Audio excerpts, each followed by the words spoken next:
Shalom, shalom bien-aimés, dans le nom de notre Seigneur Jésus-Christ. C'est le berger James. C'est encore une grande joie pour moi.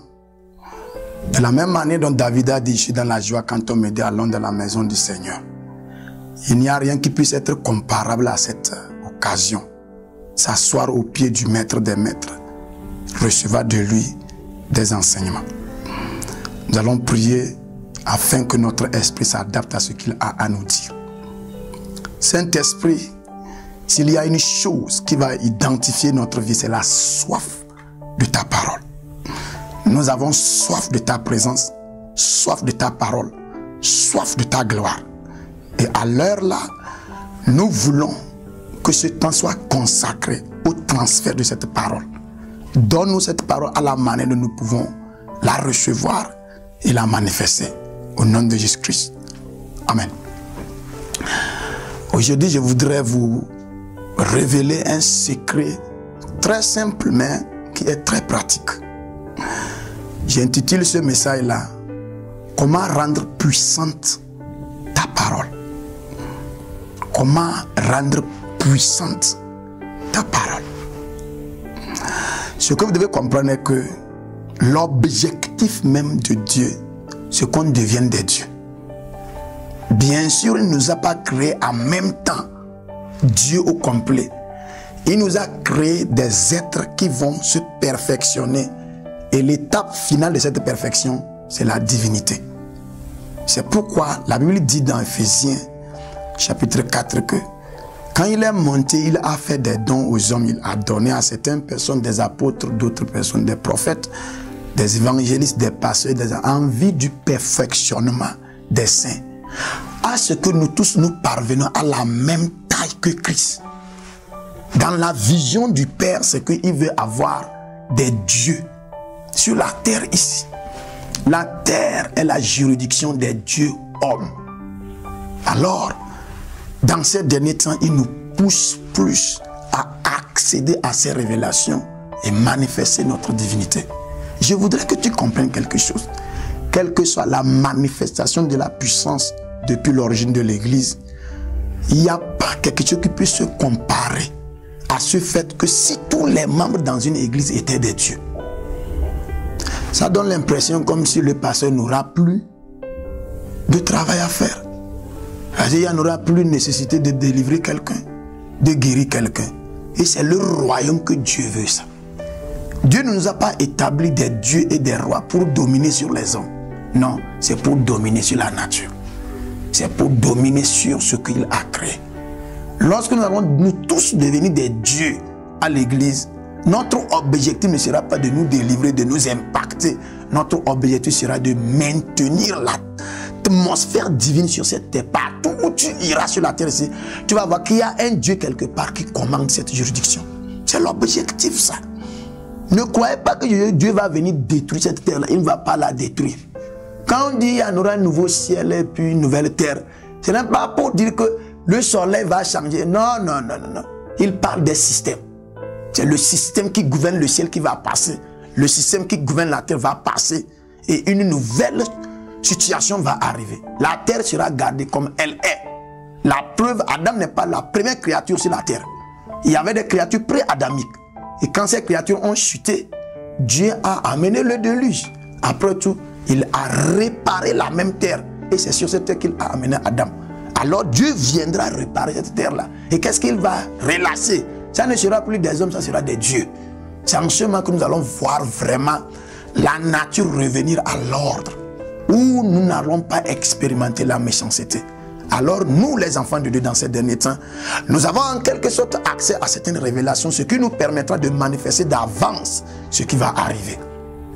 Notre présence avec Dieu, notre intimité avec Dieu a pour objectif, nous, notre transformation. Et non apporter les solutions. Non, c'est notre transformation. Très souvent, nous allons auprès de Dieu avec la mentalité de résoudre mes problèmes. Ce n'est pas l'ordre, ça. Nous devons aller auprès de Dieu avec la mentalité de transformer moi-même. Et quand je suis transformé, les problèmes ne seront plus problèmes. Ce n'est pas que je vais les chasser ou bien je vais les changer. Non, je vais dépasser ces problèmes-là. Je vais grandir, dépasser ces problèmes-là. Alors, Si nous sommes rentrés dans cette classe de j'accepte que je suis Dieu. Et je vous ai déjà dit que la première qualité de la divinité, la première qualité d'un Dieu, c'est qu'il parle et ça s'accomplit. En quelque sorte, Dieu ne fait rien à part parler. Le seul travail de Dieu, c'est de parler. Mais ce qui est très merveilleux, c'est que lorsqu'il parle, ce n'est pas seulement le son qui sort, les créatures sortent. Sa parole a la capacité de la créativité. Imagine si aujourd'hui tu atteins une dimension donnée où tout ce que tu déclares s'accomplit. Est-ce possible? Oui, c'est possible d'atteindre cette dimension. Lorsque tu vas escalader le mur de l'humanité, rentrer dans la divinité, tu verras que la toute première manifestation dans ta vie, c'est que tout ce que tu déclares, ça s'accomplit. C'est ce que Jésus-Christ a manifesté sur la terre ici.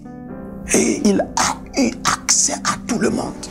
Dans ces derniers temps, Dieu veut restaurer notre parole, notre capacité de parler. C'est en cela que nous allons le ressembler. Alors maintenant, comment faire atteindre cette dimension où tout ce que je déclare, ça va s'accomplir? Tu dois savoir que tout ce que tu déclares, si ça s'accomplissait, tu n'allais pas te lamenter, tu n'allais pas être esclave, tu n'allais pas courir de gauche à droite. Aujourd'hui, quand nous regardons comment, dans certaines églises, le chrétien est manipulé, maltraité, ça fait pleurer. Peut-être pour la recherche de la santé seulement. Combien de fois il va tomber, rouler par terre, parce qu'on est en train de le délivrer. Ça manifeste une certaine faiblesse. Jésus-Christ a déclaré une parole et les démons ont obéi. Où est cette puissance-là? Nous sommes allés à côté, mais nous devons revenir parce que c'est le temps du réveil. Alors, c'est un simple moyen. Tu vas croire que je vais te donner une grande révélation. Non, c'est un simple moyen. Comment moi, je peux amener ma parole à s'exécuter, à se manifester? C'est très simple. Si je te dis, tu vas dire non, je ne pense pas que c'est là. C'est ce qui se passe. J'ai vu ça de la part de Dieu. J'ai vu ça dans le comportement de Dieu. Et j'ai connu que c'est son secret. Voilà la raison pour laquelle, quand il parle, ça s'accomplit. Alors, quel est le secret? C'est simple. C'est simple que je n'ai pas envie de parler. Parce que je sais que c'est simple, mais c'est très puissant. Ce qui va t'amener à ce que tout ce que tu vas déclarer va s'accomplir, c'est ton obéissance à ta propre parole. C'est un secret très simple. Tu sais, le monde spirituel est organisé avec ce qu'on appelle hiérarchie, respect, obéissance. C'est pourquoi Dieu a dit l'obéissance vaut mieux que les sacrifices. Quand tu veux rendre puissante ta parole, il va falloir commencer à comprendre que c'est à toi premièrement d'obéir ta propre parole. Si tu es quelqu'un qui dit des choses et tu accomplis, les esprits vont remarquer que tu ne joues pas avec ta parole. Alors quand tu vas déclarer, ils vont obéir. Les esprits t'obéissent en fonction de ton obéissance. C'est pourquoi ils ont dit un jour, nous connaissons qui est Paul, qui est Jésus, mais vous, qui êtes-vous?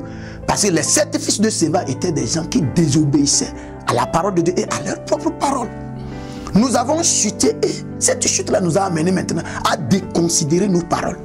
Voilà pourquoi, à ce moment donné, nous avons perdu la confiance parce que tout ce que les gens disent généralement, c'est pour flatter, c'est pour manipuler. Le temps est arrivé de revenir à ce point très important. Commencez par respecter ta parole. C'est ce qui te permettra de ne pas parler n'importe comment. Parce que tu sais que si tu parles n'importe comment, tu as oublié de respecter ce que tu as dit. Alors tu ne vas pas faire des promesses exagérées. Tu vas apprendre à maîtriser ta propre parole. En ce moment, tu vas commencer par être intègre. L'une des qualités que Dieu a vues sur la terre. Et quand Satan est allé auprès de lui, il a fait voir, c'est l'intégrité. Il dit, as-tu remarqué mon fils Job? Ce n'est pas qu'il est saint, ce n'est pas qu'il est loin, ce n'est pas qu'il est puissant, il est intègre. Dieu a vu cette qualité qui brillait sur la terre comme une grande étoile. L'intégrité. Nous ne savons pas que Dieu nous a donné une grande puissance dans notre parole. La Bible dit dans Proverbe chapitre 18 que le pouvoir même de la mort et de la vie se trouve sur notre langue. Mais si nous commençons par désobéir nos propres paroles, ce pouvoir-là va tomber. Et en ce moment, nous disons, rien n'obéit. Nous parlons, rien ne se manifeste. Regarde Dieu. La seule chose qui dépasse Dieu, si je peux le dire, c'est sa propre parole. Dieu n'obéit personne à part sa parole. C'est pourquoi il dit, attrapez-moi par mes propres paroles. Je me connais, je sais que quand c'est ma parole, je n'ai aucun choix, j'ai à obéir. C'est sa puissance, ça. Dieu enseigne tous les esprits dans le royaume des esprits que moi, je ne blague pas avec la parole. J'obéis la parole. Vous devez obéir ma parole. Quand les esprits vont commencer par remarquer les paroles des chrétiens être obéies par ses propres chrétiens, les esprits vont nous redonner notre place. En ce moment, quand tu sors et tu déclares sur une classe ou bien une légion de démons, sortez, ces démons-là vont obéir. Pourquoi? Parce que cette parole que tu leur adresses est obéie par toi-même. Ils vont le remarquer. Ils vont le sentir. Quand tu obéis à la parole, tu as un parfum de divinité sur toi.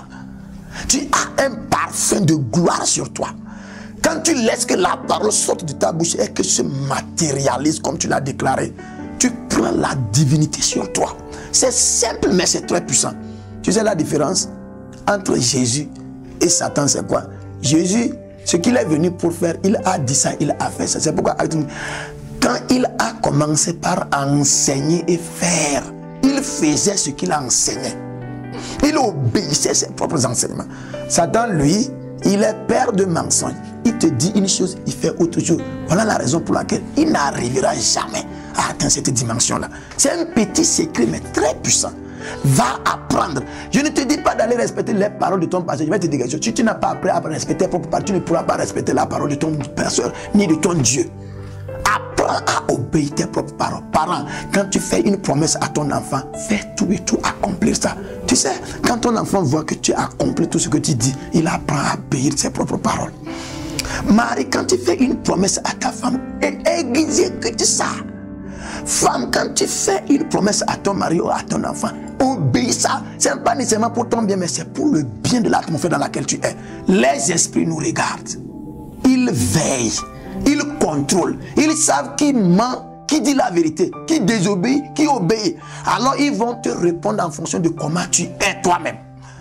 Parce que je dis tout, je ne vois rien, tu ne vas rien voir. Je déclare, rien ne s'accomplit, rien ne va s'accomplir. Pourquoi? Les démons ne sont pas les premiers bandits. Tu es le premier bandit. Tu as désobéi ta parole et tu les as enseignés à désobéir ta parole. Le temps est arrivé. La puissance, elle est très simple, mais elle est forte. Ta parole. Si Dieu t'a donné la parole, il faut savoir que Dieu veut que tu l'obéisses. Le temps est arrivé. Lorsque nous allons obéir à cette parole, Dieu va commencer à nous donner accès à certaines autres dimensions, certaines grandes révélations. C'est en ce moment que nous allons commencer par marcher dans la manifestation de la divinité. Dans ces derniers temps, les gens verront de simples personnes sur la terre comme ça, marcher dans les rues, mais déclarer des paroles. Le soleil va obéir, les étoiles vont obéir, les animaux vont obéir. C'est en ce moment que les derniers vont être les premiers. Le monde a changé, nous devons changer et marcher dans la gloire. Tu es richement béni par ce message. C'est qu'il te fera du bien quand tu m'as marché. Commencez par obéir tes propres paroles. Tu es richement béni. Shalom.